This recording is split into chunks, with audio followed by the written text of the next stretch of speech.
Emery County, Utah. By physical size, this is one of the largest counties in the state, but it has one of the fewest populations, with just over 10,000 people in the entire county and only around 400 in Elmo, the town that I live. Compare this to Cedar City, which has approximately 32,000 people just in one town.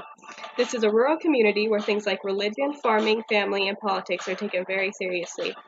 This is also where I lived and went to school from 5th through 12th grade, attending Castledale Elementary for 5th and 6th grade,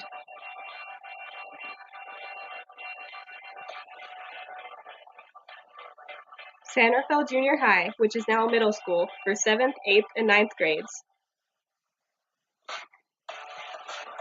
and Emory High School for 10th through 12th grade. Emory High is now a 3A public school. When I attended, it was only a 2A, but several changes have been made within the district since I graduated. 95% of the school's population is Caucasian, with around 3% being Hispanic. Just under 10% fall within the poverty line.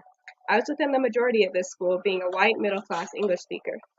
I graduated from Emory in 2017 with a senior class of just over 100 students. However, only around 90 attended the actual graduation ceremony, either because they graduated early or dropped out. While in school, I was able to take AP, concurrent enrollment, honors, resource, and mainstream classes. Most of the classes I took were honors and mainstream. Some students at this school, I'm sure, felt left out. There are not very many other races besides white present, so students who are outside of that probably often felt misrepresented. There is also the issue with religion. The majority of students and faculty were members of the Church of Jesus Christ of Latter-day Saints. Student conversations and activities frequently revolved around the church. Those who weren't members probably felt confused or unaccepted because of this. What made matters worse is that school counselors would enroll non-member students in seminary classes just because there was nowhere else to put them. This often left students frustrated because they were in a class that they didn't need or want. School counselors at Emory have repeatedly been accused of not caring about student grades or classes.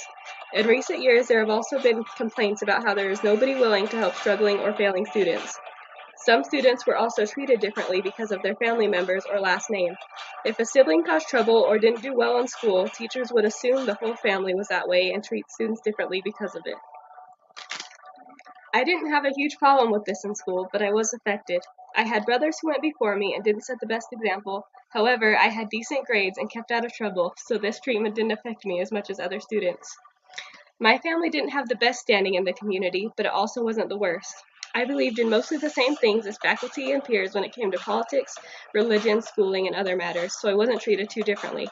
However, students who did think differently were sometimes viewed as outcasts. If someone wanted to learn about something that wasn't considered normal within the community, they had very few opportunities because it wasn't taught at school or anywhere else. Teachers taught with a bias to what they believed, and students who were unlike their peers were usually made fun of or ignored because of what they believed. During my time at Emory, there were conflicts between students, but overall there was not a major problem with bullying. People knew what was important, and this showed very prominently at certain times. During my sophomore and senior years, there were classmates of mine who passed away in car accidents. During this time, the entire school came together to show their support for these students and their families. This semester has really opened my eyes to all of the unique qualities that people can have. As teachers, we need to recognize those qualities in order to help all students reach their potential. We should not only be focusing on a select few students who we think will do better or are similar to us. My parents taught me to be accepting and kind to people who are different than me. I tried, but I never really needed to be before coming to college. During my time in this class and at SUU, I have had more experiences and been exposed to things that I wouldn't have had the opportunity to otherwise.